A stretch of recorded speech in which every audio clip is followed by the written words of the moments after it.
सभी को नमस्कार। आज आप सभी यहाँ पर पहुँचे, आपका हार्दिक स्वागत व अभिनंदन। सरकार के द्वारा लोक कल्याण मेले का आयोजन किया गया है, जो कि 17 सितंबर 2025 से लेकर 2 अक्टूबर 2025 तक चलेगा। इस लोक कल्याण मेले के अंतर्गत हमने जो भी हमारे रेहड़ी फड़ी वाले भाई बंधु हैं, उन लोगों को स्कीम का फ़ायदा देना है।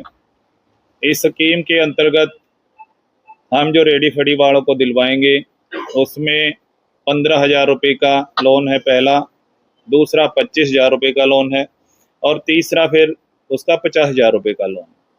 शर्त ये रहती है कि वो स्ट्रीट वेंडर रेहड़ी फड़ी वाला हमारा जो भाई है, वो समय पर अपनी किस्तों का वापसी में भुगतान करता है।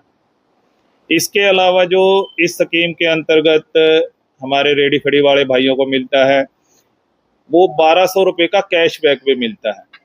वो सालाना है, जितनी कि उसकी ट्रांजैक्शन होती है, मिनिमम उसको महीने में 200 ट्रांजैक्शन का लेन देन करना होता है। तो हमारा डिजिटल कैंप भी हम लगवा रहे हैं। डिजिटल कैंप के अंतर्गत हम जितने भी हमारे स्ट्रीट वेंडर्स हैं, उनको हम स्कैनर्स वगैरह फ़ोन पे के माध्यम से, गूगल पे के उसके हिसाब से हम उनको दिलवा रहे हैं एयरटेल के थ्रू, ताकि उनको डिजिटली ट्रांजैक्शंस, पैसे का लेन देन करने का भी पता चल सके।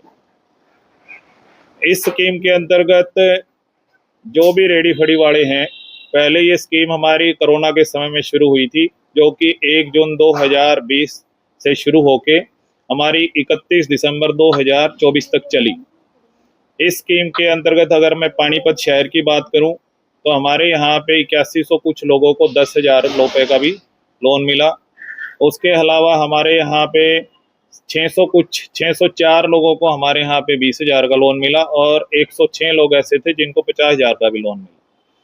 क्योंकि ये 24 दिसंबर 2025 को ये स्कीम क्लोज हो गई थी, इसको वापस से रिस्ट्रक्चर किया गया। हमारे केंद्रीय मंत्री श्री मनोहर लाल जी खट्टर, उन्होंने इस स्कीम को दोबारा से रिस्ट्रक्चर करवाते हुए दोबारा से इस स्कीम में ज़्यादा से ज़्यादा लोगों को बेनिफिट दिलवाने हेतु इसको दोबारा से इसमें 15, 25 और 50 का अब स्लैब शुरू किया गया। तो इस स्कीम का मुख्य उद्देश्य रेहड़ी फड़ी वालों को ही ज़्यादा से ज़्यादा लाभ दिलवाना है। तो आपके माध्यम से मैं ये बताना चाहूँगा कि जितने भी हमारे रेहड़ी फड़ी वाले भाई बंधु हैं, वो अपना आधार कार्ड, जो कि उनका मोबाइल नंबर से अटैच हो, वो मोबाइल नंबर और आधार कार्ड, साथ में अपने बैंक खाते की कॉपी और एक फैमिली आईडी हमारे कमरा नंबर 200 पालिका बाजार नगर निगम कार्यालय में लेके आएँ। हम उनका फर्स्ट रेंज के लिए जो भी प्रोसेस है, COV का, हम सर्टिफिकेट ऑफ वेंडिंग बोलते हैं उसको, वो हमारे यहाँ से ही अप्रूव होगा। तत्पश्चात उस व्यक्ति का वो 10,000 रुपये का लोन या 15,000 का वो व्यक्ति उसी बैंक से ले सकता है जिसमें कि उसका खुद का सेविंग खाता है, क्योंकि वो सेविंग खाता ही उस व्यक्ति का जिस बैंक में है, उसी बैंक में ही उसका लोन के लिए वो केस जाता है। ये सारा ऑनलाइन की प्रक्रिया के थ्रू होता है। इसमें कोई भी हम ये कहें कि हमें कोई हार्ड में कागज लेने हैं या देने हैं बैंक को, तो वो नहीं, कोई इशू नहीं है। बैंक में सीधा उसका केस अपने आप से पहुंच जाता है। व्यक्ति को सीधा बैंक में जाके मिलना होता है। मिलने उपरांत उसको बैंक फिर एक नॉमिनल सा 1 या 2 दिन में ही, क्योंकि ऑलरेडी KYC बैंक में अपडेटेड होती है उस व्यक्ति की, तो उसको 15,000 रुपये का लोन इजीली उसी खाते में बैंक के माध्यम से दे दिया जाता है। अब इसमें सरकार जो है, केंद्रीय सरकार 7% सालाना ब्याज की छूट दे रही है कि जो भी ब्याज बैंक चार्ज करेगा, अगर वो 10% बैंक चार्ज करता है, तो उसमें 7% केंद्रीय सरकार उसमें ब्याज की छूट दे देती है। तो इस हिसाब से हम बात करें तो उस व्यक्ति को 3% पे ही केवल मात्र वो लोन मिल जाता है, और इसमें किसी भी तरीके की कोई कोलेट्रल या सिक्योरिटी उस रेहड़ी फड़ी वाले को देने की ज़रूरत नहीं होती। ये लोन एक इजी वे में उस व्यक्ति को उपलब्ध हो जाता है। इसको शुरू करने का दोबारा से मकसद यही है कि जो भी हमारे रेहड़ी फड़ी वाले भाई 31 दिसंबर 2024 तक हमारे पास नहीं आ सके या रह गए, वो अपना ज़्यादा से ज़्यादा आएँ और इस स्कीम का फ़ायदा उठाएं। मैं ये भी बताना चाहूँगा कि कोई अगर व्यक्ति इसका फ़ायदा उठाना चाहता है, तो वो अटल सेवा केंद्र पे भी जाके सीधे अप्लाई कर सकता है। अप्लाई करने उपरांत वो हमारे कार्यालय में कमरा नंबर 200 पालिका बाजार नगर निगम में आए, उसका हम वहां से फिर COV उसका अप्रूव करके उसको दे देंगे। तो इस हिसाब से व्यक्ति इस स्कीम का फायदा ले सकता है। एक्सटेंड किया गया है? हाँ जी, एक्सटेंड कर दी गई है। ये 31 मार्च 2030 तक इसका पीरियड एक्सटेंड कर दिया गया है। हाँ जी जी आपके मुतल्लिक ही काम सरकार स्ट्रीट वेंडर स्कीम लेके आई। जी स्ट्रीट वेंडर स्कीम जो स्ट्रीट वेंडर है उनके लिए उनको अच्छी जगह मुहैया कराई जाए, इज्जत से कमा सके लोगों को भी सुविधा हो। उसका स्टेटस क्या है उस स्कीम का? और दूसरा, पानीपत जिले में जो बेनिफिशियरीज है, जो अलग अलग स्कीम है, कितने लोगों को फायदा मिला है? कोई आंकड़े आपके पास? मैंने बताया कि हमारे यहाँ पे 8100 कुछ लोगों को इस स्कीम का फायदा मिल चुका है, जो इसका प्रारंभिक फेज था उस समय। यानी कि हम बात करें 1 जून 2020 से लेके 31 दिसंबर 2024 तक 8100 कुछ लोगों को इस स्कीम का फायदा मिला है।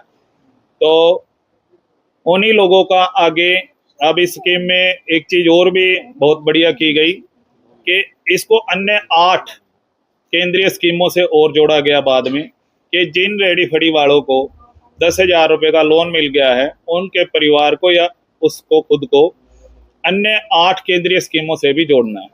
तो हमारे यहाँ पे प्रोफाइलिंग का कार्य हुआ है, उसमें हमने उनके फैमिली और उनके लोगों को भी अन्य 8 स्कीमों से जोड़ा है, जिसमें 3 स्कीमें बेसिकली बैंकर्स की हैं, जिसमें जनधन योजना, PM जीवन ज्योति बीमा योजना एंड PM सुरक्षा बीमा योजना। तो ये 3 योजनाएं जो हैं ये बैंक के माध्यम से उसको व्यक्ति को, रेडी फड़ी वालों को या उसके परिवार के सदस्यों को उपलब्ध होती हैं। इसके अलावा जो एक स्कीम है हमारी one nation one ration card, जो DFSC विभाग से, अगर कोई व्यक्ति बाहर का आके यहाँ पे रह रहा है और वो रेडी फड़ी लगाता है तो उसका वही राशन कार्ड यहाँ पे चल जाएगा। हम उसकी प्रोफाइलिंग उपरांत उसको राशन उसी राशन कार्ड के बेस पे यहाँ पे उपलब्ध हो जाएगा।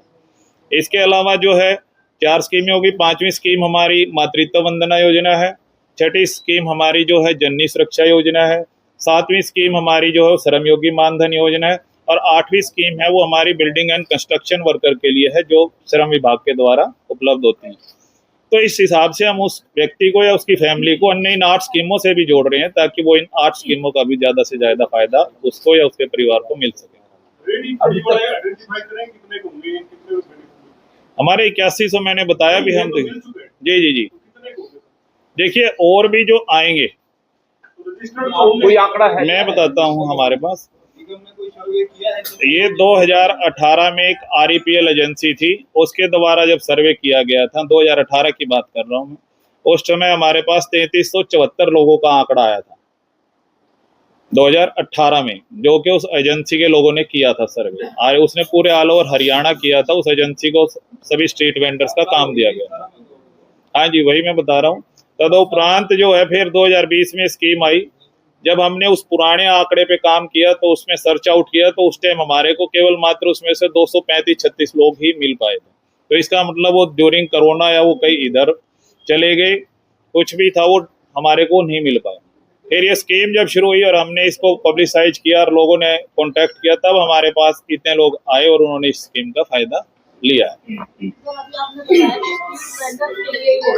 जी वेंडर्स की आप इनकम देख सकते हैं। अगर कोई उनके घर में कोई हादसा हो जाता है या कोई भी तकलीफ हो जाती है, तो अगर वो किस्त नहीं करता था जी, तो बैंक वाले उनको कहते हैं कि आप सवाल को पूछ करता है, आपने समय पर नहीं चुकाया।